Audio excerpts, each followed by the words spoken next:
আসসালামু আলাইকুম। এখানে আমি হোয়াইট সস পাস্তা করব। এখানে দেখুন প্রথমে এই ম্যাকারনিগুলোকে নিয়েছি। এইগুলোকে এই একদম ফুটন্ত গরম পানির মধ্যে সেদ্ধ হওয়ার জন্য দিয়ে দিয়েছি। এইবার আমি দিয়ে দিলাম একটুখানি তেল, যেন ম্যাকারনিগুলো একটার গায়ে আর একটা লেগে না থাকে, ঝরঝরে হয়। এবার একটু লবণ দিয়ে এটাকে বলক তুলে 5 মিনিটের মতো রান্না করে সেদ্ধ করে নিব আর কি। এবার আমি সস রান্নার জন্য চলে এলাম। এখানে প্যানে আমি ঘি দিয়ে নিচ্ছি। বাটার দিলে আরও ভালো, বাটার নেই, বাটারের বিকল্প হিসেবে ঘি ব্যবহার করা যেতে পারে। এবার আমি দিয়ে দিচ্ছি হাফ কাপের মতো ময়দা।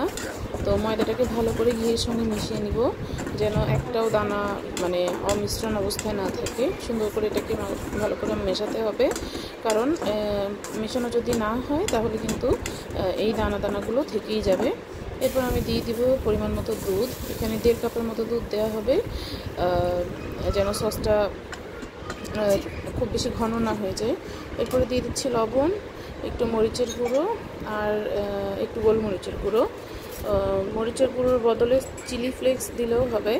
চিলি ফ্লেক্স না দিয়ে মরিচের গুঁড়ো দেওয়া যাবে। এরপর আমি ওইদিকে সসটা রেডি হয়ে গেল। এদিকে আমি ম্যাকারনি রান্নার জন্য চলে এলাম। প্যানে আবারও ঘি দিয়ে নিয়েছি, তেল কিন্তু দিই নাই। এরপরে আমি একটু রসুন আর আদা একদম কুচি করে প্যানে দিয়েছি। এরই মধ্যে দিয়ে দিলাম কুচনো পেঁয়াজ। তো এটা একটু ভাজা ভাজা হয়ে আসলে এর মধ্যে আমি চিকেন দিয়েছি।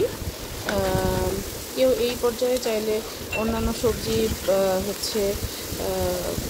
মানে ওই যে ক্যাপসিকাম, টমেটো এগুলো চাইলে ইউজ করতে পারেন। এরপর আমি এর মধ্যে লবণ আর 2টা কাঁচামরিচ দিয়ে দিলাম।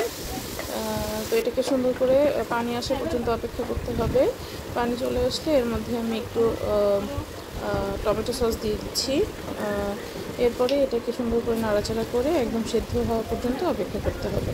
তো টমেটো সস দেওয়ার পরে আরেকটা জিনিস দিয়েছি, সেটা হচ্ছে গোলমরিচের গুঁড়ো। আর এবার দিব ম্যাকারনির সঙ্গে যে মশলাটা থাকে সেইটা। তো এই সব মশলা দিয়ে এটাকে খুব সুন্দর করে কষিয়ে নিতে হবে। কষিয়ে একদম মাংস সেদ্ধ বা মশলা কষানো দুটো একসঙ্গে করছি।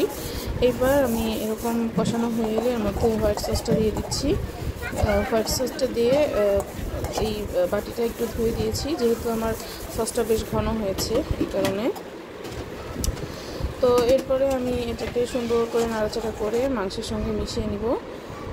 মাংসের সঙ্গে ভালো করে মেশানো হয়ে গেলে, বলক চলে আসলে এর মধ্যে ম্যাকারনি দিয়ে নাড়াচাড়া করলে রান্নাটা তৈরি হয়ে যাবে।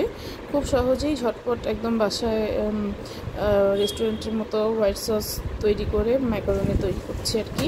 তো খুব ঝটপট একটা রেসিপি। আপনারা চাইলে বাসায় এটাকে ট্রাই করতে পারেন। আর এর মধ্যে চাইলে চিজও দেওয়া যায়, আবার না দিলেও হয়, এই আর কি।